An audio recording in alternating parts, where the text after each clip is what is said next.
Health sector में और आई की स्पेशलिटी में, मैं एक आई स्पेशलिस्ट हूँ, तो आई की स्पेशलिटी में एआई का बहुत बड़ा रोल होने वाला है। बहुत सारी ऐसी बीमारियां होती हैं जो शुरुआत में पकड़ में नहीं आती हैं, क्योंकि मरीज को, पेशेंट को वो समझ में नहीं आता है कि उनकी आंखों में कोई खराबी आ रही है। जस्ट मैं एक आपको एग्जांपल दे रहा हूँ, तो एग्जांपल देता हूँ। एक बीमारी होती है जिसको हम ग्लौकोमा या काला मोतिया बोलते हैं।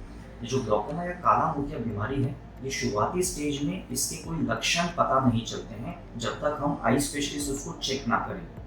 लेकिन अगर ये बीमारी बहुत एडवांस स्टेज में चली जाए तो आंखों को ये परमानेंटली कमज़ोर कर सकती हैं। इसलिए इसको हिंदी में काला या खराब भी बोला जाता है। दूसरी है, वो है डायबिटीज़ का आंख पे प्रभाव।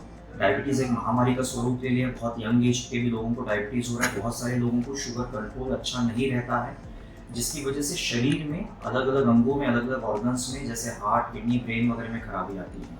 वैसे शुगर का जो साइड इफेक्ट है वो आंख पे भी आता है।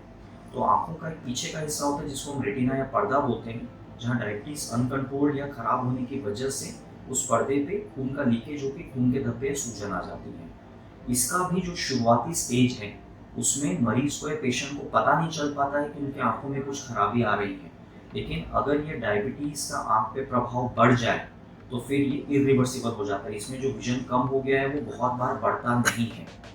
तो ये ग्लौकोमा और डायबिटीज, इसको अगर हम सही टाइम पे पकड़ सकें एक स्क्रीनिंग के माध्यम से, मतलब अगर हम सभी डायबिटिक के मरीजों का आई चेकअप करके एक हम ये बता सकें कि हाँ, आपको आंख में कुछ खराबी आने का रिस्क है, कुछ आ रहा है, तो ये चीज़ मरीज के लिए बहुत बेनिफिशियल होगी और सही समय पे ट्रीटमेंट होगा।